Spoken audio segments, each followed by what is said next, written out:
तो pre board exam 23-24 session के लिए है मैथ्स का, ठीक है। तो इसका सोल्यूशन स्टार्ट करेंगे हम। सीबीएसई बोर्ड के लिए इंपॉर्टेंट है क्वेश्चन पेपर।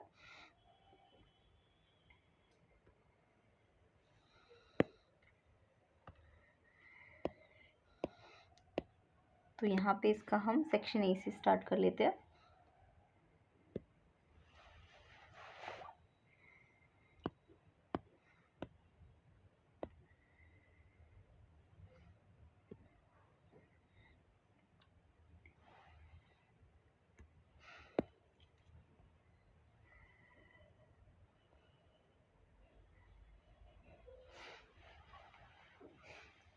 तो देखिए सेक्शन ए का फर्स्ट क्वेश्चन है, आपको फाइंड करना है HCF of the two consecutive even numbers.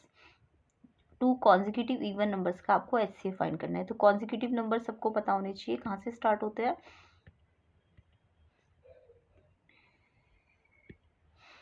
Consecutive होते हैं आपके जो अदर टेबल्स में भी आते हो, लाइक 4 से स्टार्ट होता है पहला कॉन्जिक्यूटिव नंबर, 4, फिर 6 होता है, फिर उसके बाद 8 होता है, फिर 9 भी होता है कॉन्जिक्यूटिव, ठीक है। तो ये सब क्या होते हैं, कॉन्जिक्यूटिव होते हैं। तो ध्यान रखना कॉन्जिक्यूटिव 4 से स्टार्ट होगा, 4, 6, 8। अब देखो 9 भी तो और अपने अलावा 3 के टेबल में भी आता है ना, तो ये भी कॉन्जिक्यूटिव है। उसके बाद इवन नंबर तो सारे ही कॉन्जिक्यूटिव है, सिर्फ 2 को छोड़ के। 2 को आप मत लेना कॉन्जिक्यूटिव में, 2 कॉन्जिक्यूटिव नहीं है, वो प्राइम होता है। बाकी 4, 6, 8 जितने भी इवन नंबर आएंगे वो सारे कॉन्जिक्यूटिव है, बट कुछ कुछ ऑड नंबर्स भी कॉन्जिक्यूटिव हो सकते हैं, लाइक 9 हो गया, इसके बाद 12, 14, ये तो इवन है ही, 15 आपका ऑड है बट ये भी कॉन्जिक्यूटिव है। तो ये कॉन्जिक्यूटिव नंबर्स होते हैं, ठीक है। अच्छा नहीं सॉरी, ये कंपोजिट नंबर्स होते हैं, इन्हें हम क्या कहते हैं, कंपोजिट नंबर। अभी हमें कंपोजिट नंबर नहीं बोला, अभी हमें क्या बोला है, कॉन्जिक्यूटिव इवन नंबर। तो ये कंपोजिट नंबर है, अभी जिसके बारे में मैंने बताया ये कंपोजिट नंबर है। तो कई बार तो question HCF of composite number का आ जाता है, तो 4 और 6 का एचसीएफ तो 2 होगा, है ना। 4 और 6 किस टेबल में एक साथ आते हैं, 2 में। बट यहाँ पे क्वेश्चन में आपको बोला कॉन्जिक्यूटिव इवन नंबर्स, तो क्वेश्चन थोड़ा सा चेंज है, देख लेते हैं इसको भी।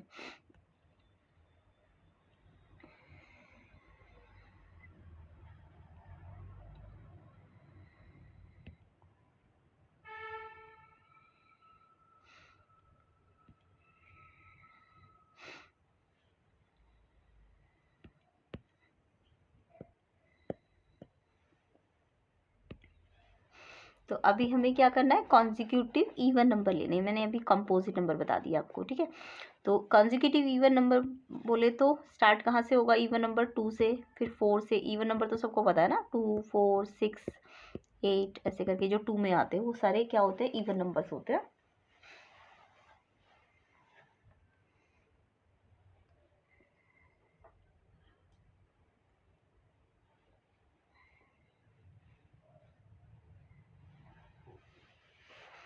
तो इवन नंबर है ये, ठीक है। इवन नंबर्स समझ आ गए आपको, इवन नंबर्स क्या होते हैं। अब यहाँ पे कॉन्जिक्यूटिव बोला है तो जैसे 2 के साथ 4 लेना पड़ेगा, तो 2 और 4 का आपको क्या पूछा है, एचसीएफ पूछा है। तो देखो इवन नंबर है तो पक्का 2 से तो डिवाइड होगा ही होगा, है ना। तो देखो वैसे भी देख लो, ये 2 है, 2 के फैक्टर तो 2 ही आएगा, बट 4 के फैक्टर क्या आएंगे, 2 की पावर 2। अब यहाँ पे एक पावर है, यहाँ 2 पावर है, तो कम पावर है, एचसीएफ हमेशा कम पावर लेनी होती है। तो एचसीएफ 2 की पावर 1 आ जाएगा, यानी 2 आ जाएगा इसका एचसीएफ। चाहे आप 4 और 6 का भी करोगे ना, तब भी इनका कॉमन फैक्टर तो 2 ही होगा ना। तो इवन नंबर का कॉमन फैक्टर 2 होता है, इसलिए उनका एचसीएफ भी क्या होगा, 2 होगा। कॉन्जिक्यूटिव होना चाहिए, कंडीशन क्या रहेगी, कॉन्जिक्यूटिव होना चाहिए। अगर मैं 2 और 8 का अगर बोलती तो कुछ इसलिए तो 2 थोड़ी ना आता। हाँ 2 और 8 का 2 आता, बट 4 और 8 का कितना आता, 4 आ जाता, है ना। तो सारे इवन नंबर्स का 2 नहीं होता, कॉन्जिक्यूटिव इवन नंबर्स का जो एचसीएफ होगा वो 2 होगा। तो इसका आंसर आपका सी ऑप्शन हो जाएगा, ठीक है। तो इवन नंबर बोला है क्वेश्चन में, तो ध्यान से देख लेना, कभी कभी यहाँ पे कंपोजिट भी बोल देते हैं। नेक्स्ट क्वेश्चन देखते हैं, क्वेश्चन नंबर 2।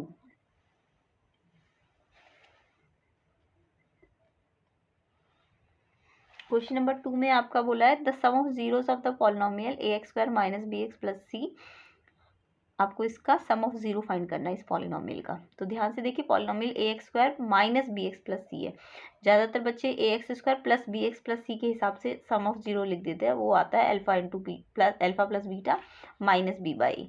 बट यहाँ पे जो आपकी क्वाड्रेटिक दी हुई है वो A X square minus B X plus C की फॉर्म में दी है। तो ध्यान से इसको करेंगे।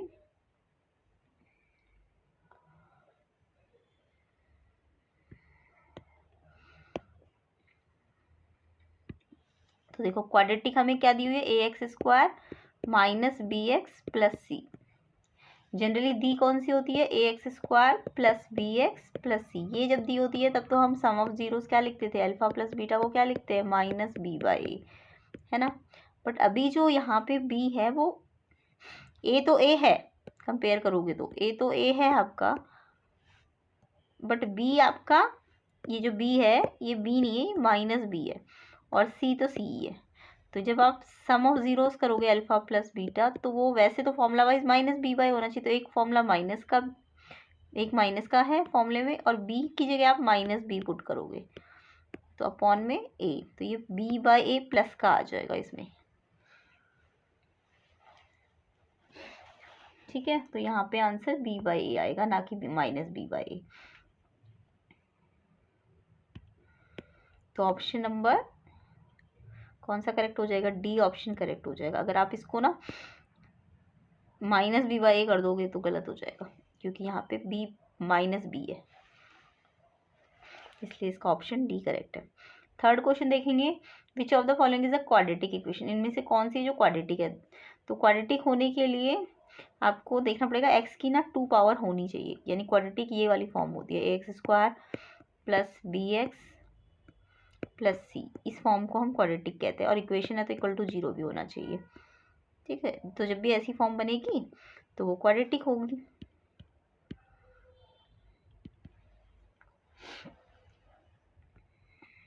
ये वाली फॉर्म, ठीक है। तो यहाँ पे ये तो लीनियर है, इसमें एक्स की मिनिमम पावर 1 आ रही है ना, तो ये तो लीनियर है, ये क्वाड्रेटिक नहीं है, तो ये लीनियर इक्वेशन है। यहाँ पे देखो एक्स से मल्टीप्लाई होगा तो एक्स स्क्वायर बनेगा और फिर प्लस एक्स भी बनेगा, तो ये क्वाड्रेटिक है, ठीक है ये। बट यहाँ पे एक्स एक्स एक्स स्क्वायर आएगा, बट यहाँ भी एक्स एक्स एक्स स्क्वायर आ जाएगा, तो जिससे एक्स स्क्वायर से एक्स स्क्वायर कट जाएगा, तो आपका एक्स स्क्वायर ही हट गया, तो वो क्वाड्रेटिक नहीं होगा ना। यहाँ भी देखो एक्स क्यूब है, क्यूबिक है ये, तो ये तो क्यूबिक है, ये भी नहीं होगा, ये भी नहीं होगा। ये क्वाड्रेटिक लग रहा था x x x square, but यहाँ भी एक्स एक्स एक्स स्क्वायर बन रहा था तो कट रहा था, इसलिए ये भी क्वाड्रेटिक नहीं है, सिर्फ ये वाला क्वाड्रेटिक है। सी ऑप्शन इसका करेक्ट है।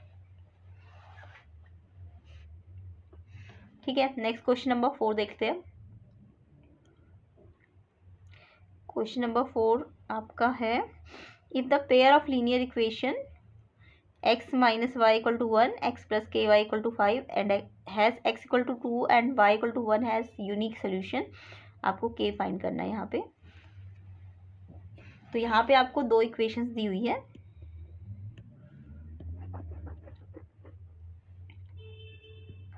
एक तो ये और एक ये।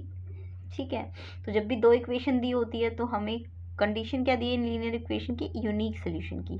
तो यूनिक सोल्यूशन की कंडीशन तो सबको पता है ना, a1 by a2 not equal to b1 by b2।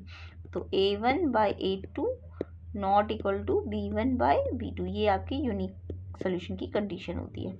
ठीक है, तो अब यहाँ पे आपको क्या बोला है, x equal to 2 and y equal to 1 unique solution, मतलब इसका आंसर एक्स कोई एक वैल्यू ही यूनिक होगी, है ना, एक्स और वाई की। तो ये आंसर भी आपको दे रखा है, x2 है और y1 है, तो आपको k निकालना है। तो पहले हम a1 बाई a2 की जगह क्या रख सकते, देखो इसका a1 1 है, x के आगे 1 है, और इसका इस वाले x के आगे भी 1 है, बट नॉट इक्वल टू इसके y के आगे कितना है, -1, एंड इस वाले के y के आगे k है, तो ये तो सबको करना आता ही होगा। तो यहाँ से k नॉट इक्वल टू 1 आ जाएगा, k की वैल्यू नॉट इक्वल टू 1 आ जाएगी।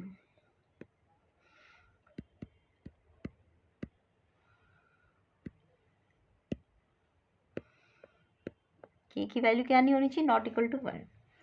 बट आपको तो k की वैल्यू पूछे क्या होनी चाहिए, k की वैल्यू क्या होनी चाहिए। तो आप ना इन सारे ऑप्शंस को ना इसमें रख रख के देख लो, और अगर ये कंडीशन सेटिस्फाई हो रही होगी ये वाली, तो यानी वो आंसर होगा। तो जैसे मैंने 4 रखा है यहाँ पे k की जगह यहाँ पे, तो 1/4 बन जाएगा, -1/4, जो कि 1/1 के इक्वल नहीं होगा। ठीक है,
हाँ देखो, तो ये क्वेश्चन ऐसे हो जाएगा कि ये आपको लीनियर इक्वेशन दी हुई थी, सेकंड वाली लीनियर इक्वेशन ये दी हुई थी, है ना।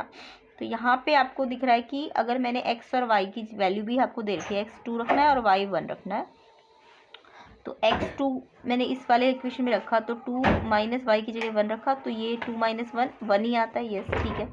अब फिर मैंने इसमें भी रखा, x की जगह 2 रखा एंड y की जगह अगर हम 1 रखेंगे तो 1 से k मल्टीप्लाई होकर k बन जाएगा, तो 2 + k = 5, तो k की वैल्यू यहाँ से 5 - 2 3 आ जाएगी।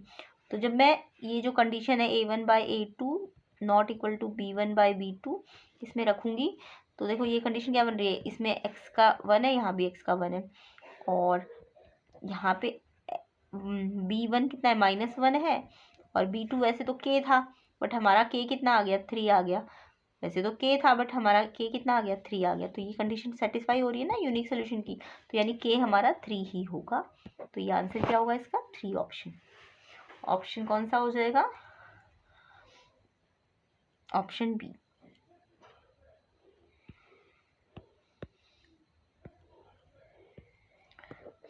तो ऑप्शन बी आपका आंसर हो जाएगा इसका 3। ठीक है, समझ आ गया ना कैसे आपने x y के प्लेस में ये वैल्यू पुट करी 2 और 1, तो 2 - 1 1 होता है। फिर यहाँ पे भी पुट की 2 + k = 5, तो k 3 आ जाएगा, और k 3 इस कंडीशन को सेटिस्फाई कर रहा है, इसलिए इसका आंसर बी ऑप्शन है। नेक्स्ट क्वेश्चन देखते हैं, क्वेश्चन नंबर 5।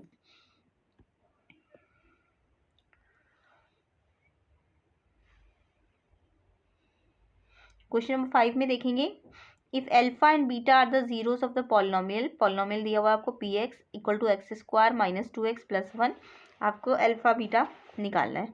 तो जब भी कोई पॉलिनोमियल दिया हो तो कैसे करना चाहिए, ध्यान से देखेंगे।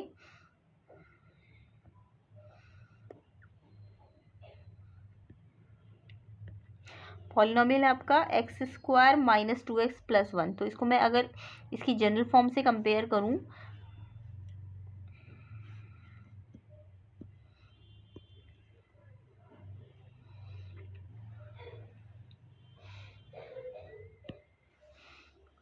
क्वेश्चन नंबर 5, अगर मैं इसको इसकी जनरल फॉर्म से कंपेयर करूँ, x² - 2x + 1, तो जनरल फॉर्म क्या क्या होती है इसकी, ax² + bx + c। इससे आप इसे कंपेयर कीजिए इस पॉलिनोमियल को, तो a आपका आ जाएगा 1, b आ जाएगा आपका -2 और c आ जाएगा आपका 1। ठीक है, अब हमें क्या बोला है, इसका प्रोडक्ट ऑफ जीरो निकालो। तो प्रोडक्ट ऑफ जीरो क्या होता है, अल्फा इंटू बीटा क्या होता है आपका c/a, ये तो सबको पता है ना। प्रोडक्ट ऑफ जो भी जीरो होता है वो c/a होता है। तो c आपका 1 है और a आपका 1 है, तो अल्फा बीटा भी कितना आ जाएगा, 1 आ जाएगा। अल्फा इंटू बीटा निकालना था आपको, तो वो आपका 1 आ जाएगा, यानी ऑप्शन डी आपका करेक्ट हो जाएगा।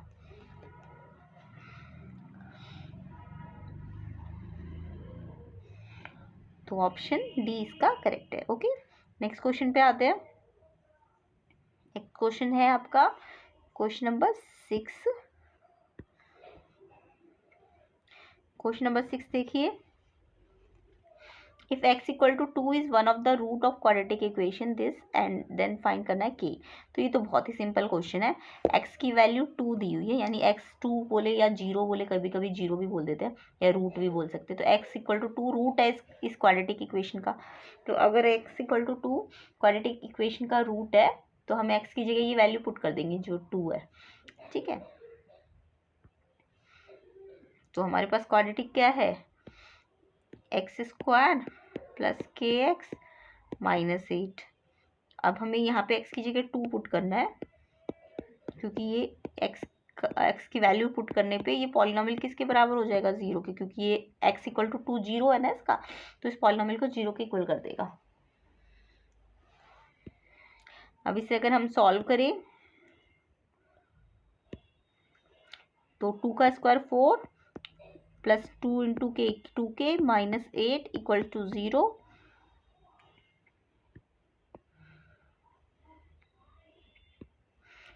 तो 2k यहीं रहेगा, -8 वहाँ जाके प्लस हो जाएगा और 4 यहाँ के माइनस हो जाएगा। तो 4 8 - 4 और k की वैल्यू 2 मल्टीप्लाई में यहाँ डिवाइड में आ जाएगी, तो ये 2 आ जाएगा आपका। तो k की वैल्यू 2 हो जाएगी। ऑप्शन ए ठीक है इसका, ठीक है। तो चलिए नेक्स्ट क्वेश्चन पे आते हैं।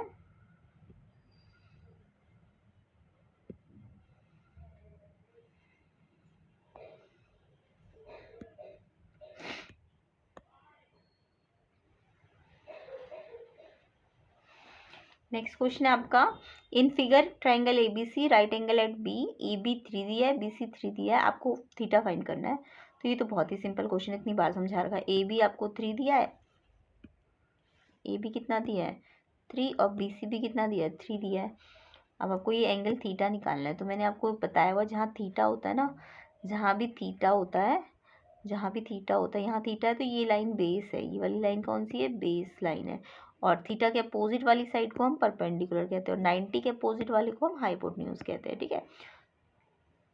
तो जहाँ भी हमें परपेंडिकुलर और बेस इक्वल दिखता है, परपेंडिकुलर अगर बेस के इक्वल है, तो मैंने एंगल बता रखा है, शॉर्ट ट्रिक बता रखी थी आपको, परपेंडिकुलर बेस के इक्वल है तो जो एंगल होता है वो 45 डिग्री का होता है। कितने का होता है, 45 डिग्री का होता है। तो इसको आप प्रूव भी कर सकते हो, क्योंकि आपको परपेंडिकुलर बेस दिया है ना क्वेश्चन में, तो आप इसका परपेंडिकुलर अपॉन बेस का रेशो बना लो। क्या होता है perpendicular upon base, tan theta, ठीक है। अब परपेंडिकुलर भी 3 है और बेस भी 3 है, तो 3 से 3 कट के 1, तो tan थीटा 1 सोचो कब होता है, tan थीटा 1 कब होता है, जब tan 45 होता है। तो tan 1 की प्लेस में हम tan 45 लिख सकते हैं ना। तो tan थीटा tan 45 है, तो थीटा कितना आ जाएगा 45। तो इसका आंसर ऑप्शन बी ठीक है।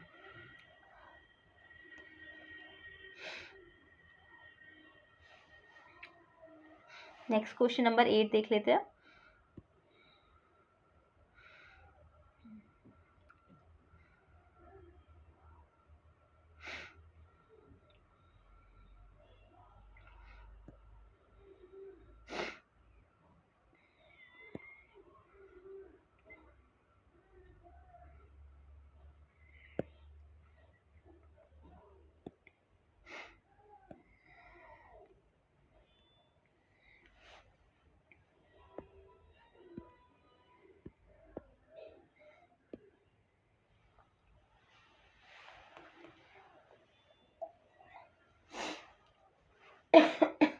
नेक्स्ट क्वेश्चन देखेंगे, in figure if P Q P R the two tangents to a circle with centre O so that O Q P O 35 है, मेजर करना है क्यू ओ आर। तो यहाँ पे आपको एंगल क्यू ओ आर निकालना है, क्यू ओ आर ये वाला पूरा एंगल निकालना है, ये पूरा। तो ये पूरा निकालने के लिए सिंपल हमें ये पता है ये वाला एंगल 35 है, और आपको टेंजेंट की प्रॉपर्टी पता होगी, जब भी दो टेंजेंट इंक्लाइंड होती है 35, ये अगर दो टेंजेंट है, अगर ये पूरा एंगल पता है तो ये आधा होता है, ये सबको पता है ना। कोई भी टेंजेंट अगर ये पूरा एंगल आपको पता है तो आधा भी आपको पता चल जाएगा। तो ये 35 है, तो ये पूरा मालूम कर लो आप, ये 35 का डबल हो जाएगा, यानी 70 हो जाएगा। तो ये क्यू पी आर कितना हो जाएगा 70 डिग्री। और आपको ये भी पता होना चाहिए, एक और प्रॉपर्टी होती है सर्कल की,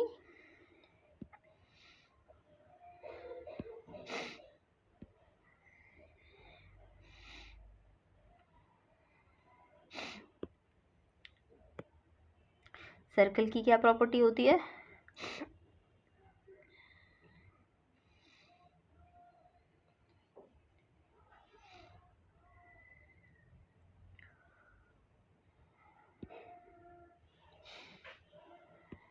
सर्कल पे अगर कोई टेंजेंट है तो ये रेडियस तो हमेशा क्या होता है? परपेंडिकुलर होता है, तो सबको पता है ना। रेडियस तो टेंजेंट पे क्या होती है? परपेंडिकुलर होती है। तो ये 90 तो ये एक और प्रॉपर्टी होती है कि ये जो दो एंगल आते हैं, ये वाला और ये वाला, इनका सम जो होता है, इन दोनों का सम 180 होता है। ये याद रखना आप। कितना होता है इनका सम? 180 इन दो एंगल का। तो अगर ये 70 है तो सोचो ये कितना आ जाएगा? ये आपका 110 आ जाएगा। क्यों? क्योंकि इन दोनों का सम 180 होता है, तो ये आपका 110 आ जाएगा। रीज़न बता दिया कि 90 होता है और ये भी 90 होता है, तो ये 90 90 180, तो ये वाले भी 180 होंगे, तो इसलिए ये 110 आ जाएगा। तो ऑप्शन सी आपका ठीक हो जाएगा। नेक्स्ट क्वेश्चन देखते हैं।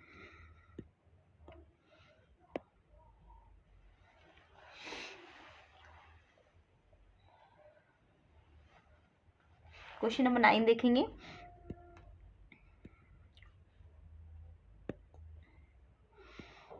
क्वेश्चन नंबर 9 तो आपको बोला ये लाइन इसके पैरेलल है, तो पैरेलल लाइन है और साथ में PM/MQ यानी ये रेशो दे रखा है आपको 2:3। कितना दे रखा है? 2:3। और आपको PN आपको रेशो में नहीं दे रखा, ये तो आपको पूरा साइड में दे रखा है। 4 इसकी मेजरमेंट है।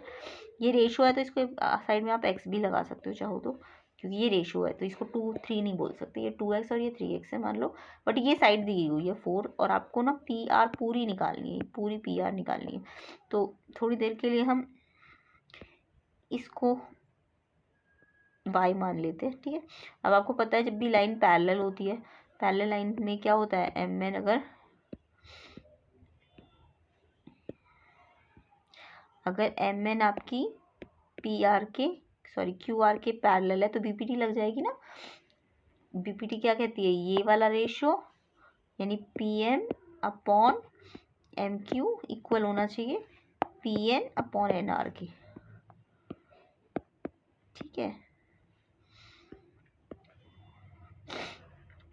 तो PM/MQ का रेशो आपको 2x और 3x दिया हुआ है, मतलब रेशो तो 2/3 दिया हुआ है, बट मैंने उसकी साइड्स को 2x और 3x मान लिया है, तो x तो कट ही जाएगा आपका, और ये 4 है। आप NR निकाल लोगे तो क्रॉस मल्टीप्लाई कर दो, 2 × NR, ठीक है, और 4 × 3 12। अब NR कितना आ जाएगा? 12/2 यानी 6। अब ये 6 है, आपको NR थोड़ी ना निकालना है, आपको तो पूरा PR निकालना है। तो PR देखो किससे बना हुआ है आपका? PN और NR को जोड़ के।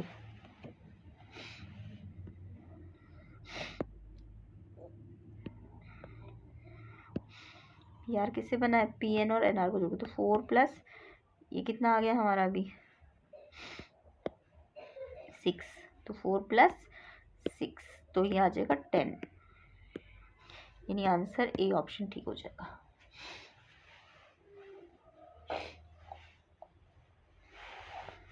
ठीक है, नेक्स्ट क्वेश्चन देखते हैं।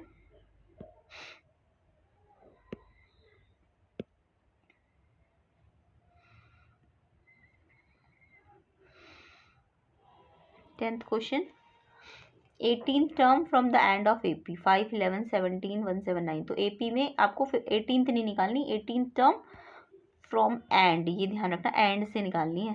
तो जब भी एंड से कोई टर्म निकालनी होती है AP में, तो आपको क्या करना होता है? सबसे पहले AP को रिवर्स करना होता है, AP को रिवर्स करना होता है। तो अभी हमारी AP 5 11 17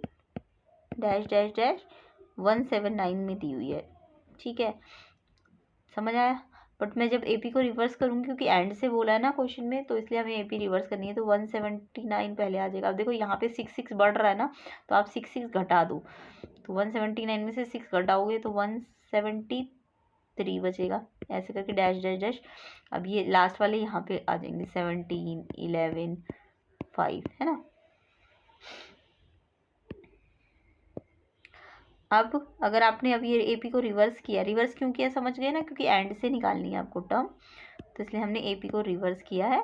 तो रिवर्स करना पड़ेगा ए पी को, ध्यान रखना रिवर्स जरूर करना एंड वाले क्वेश्चन में। रिवर्स ए पी बनाइए। तो अब ये ए आपका 179 हो जाएगा। पहले तो कितना था ए आपका, पहले तो ए आपका 5 था, बट अब ए आपका ये हो जाएगा। और डी निकालने के लिए आप पहले तो देख रहे थे ए पी बढ़ रही थी तो 6 बढ़ रहा था, अब यहाँ पे डी 6 घट रहा है। तो चाहे तो आप निकाल लो, इसमें से इसको माइनस करो, सेकंड में से फर्स्ट को, फर्स्ट में से सेकंड को नहीं करना चाहिए, सेकंड में से फर्स्ट को माइनस करना चाहिए। तो माइनस करोगे तो 179 में से 173 को माइनस करो 6, और बड़ा कौन सा ये नंबर है ना, तो माइनस का साइन, इसलिए मैंने कहा ए पी घट रही है तो यानी डी नेगेटिव आना चाहिए। यहाँ पे ए डी आपका पॉजिटिव आ रहा था, बट जब रिवर्स करोगे तो डी आपका नेगेटिव हो जाएगा। अब डी आ गया, ए आ गया, अब आपको निकालनी कौन सी टर्म है इसकी, 18th टर्म, लास्ट से 18th टर्म बोलिए ना, हाँ 18th term from the end. तो A18 का फॉर्मूला लगा दो, A18 है तो A प्लस 17D हो जाएगा। अब A की वैल्यू कितनी रखेंगे हम, 179 प्लस 17, और D की वैल्यू क्या रखेंगे, -6 ब्रैकेट में। अब इसे सॉल्व कर लो, 179, 17 6 कितना होता है 102, और मल्टीप्लाई में एक माइनस तो लगेगा। अब इसे प्लस माइनस माइनस कर लो, 77 प्लस का बड़ा है तो 77 आंसर आ जाएगा इसका, यानी 18 टर्म आपकी 77 है। ऑप्शन देख लो कौन सा है, डी ऑप्शन इसका करेक्ट हो जाएगा।